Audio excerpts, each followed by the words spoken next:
Thanks for joining us for KBOY 2 News Midday. I'm Kelsey Anderson. Now to your top 11 stories at 11 o'clock. The Treasure Valley saw its first snowfall last night. The valley woke up to about half an inch of snow, mainly covering cars, grassy areas, and homes. Luckily, most of it didn't stick to the roads. The average first snowfall is November 22nd. And in time with the first snowfall, the Idaho Capitol Christmas tree is being installed right now. This morning, the tree was cut down from a home in the north end. The tree was just 8 feet tall when the family planted it back in 1997. It grew to a lofty 35 feet.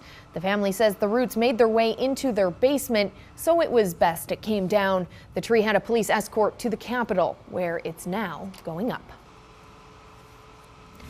Police departments across the U.S. are on high alert this morning following the terror attacks in Paris. And now ISIS has made a new threat. In a YouTube video, they threaten an attack on Washington, D.C. and other countries taking part in airstrikes in Syria. At NFL games yesterday, ticket holders faced increased security, including bomb-sniffing dogs and bans on backpacks and purses. New York City's police commissioner says they're sending officers to France this week to learn what they can since the attacks featured new elements.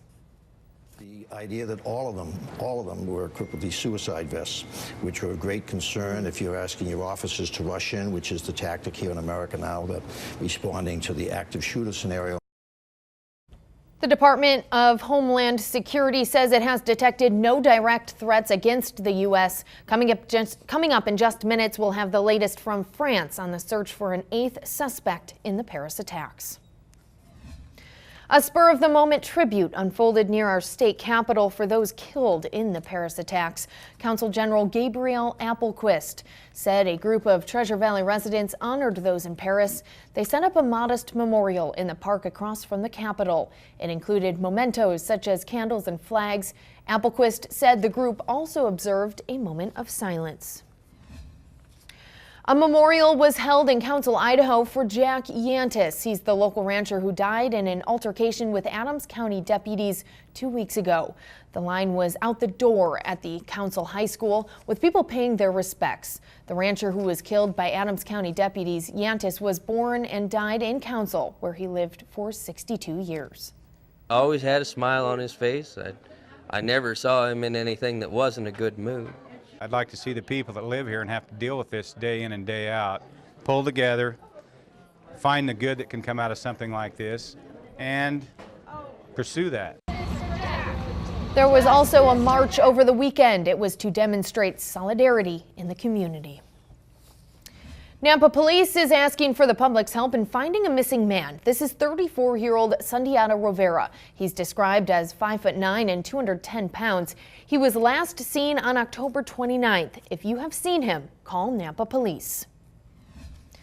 A Caldwell woman is dead after a two-vehicle crash on Highway 55 in Caldwell this weekend. Police say an 18-year-old Caldwell woman was traveling southbound in a Ford Taurus when the car crossed the center line and hit another vehicle. The Taurus overturned and ended up on its roof. 18-year-old Vanessa Mendoza was a passenger in the Taurus. She was taken to the hospital where she later died of her injuries. 5 others in the 2 vehicles were taken to St. Al's in Boise. A reward is now being offered for anyone with information regarding a recent poaching. Idaho Fish and Game says a trophy mule deer buck was killed sometime around November 7th. The animal was found dead along the Boise River near Linder Road, not far from Eagle Island State Park. Officers say it was shot with a high-powered rifle, which is illegal in that area. If you have any information, call Citizens Against Poaching, or CAP. That number is on your screen, 1-800-632-5999. Recent testing on an Idaho lake is causing some concern up north. The Coeur d'Alene Press reports scientists gathered data from the Coeur d'Alene River, and it shows high levels of heavy metals in the sediment. But it's reported that more testing is necessary to figure out if leaching of heavy metals in the lake is taking place. The Department of Environmental Quality is expected to talk about the findings in a future meeting. And an Idaho Falls company just landed a huge contract.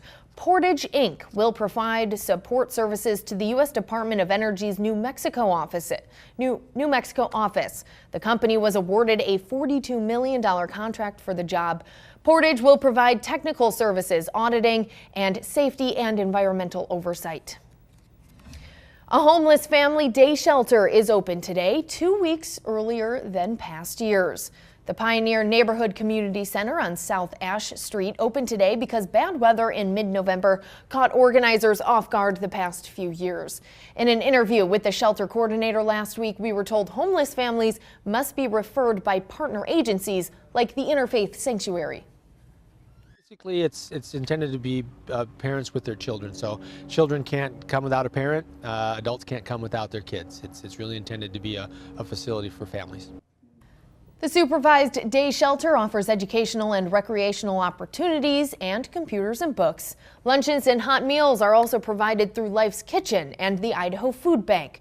The day shelter also welcomes donations from the community.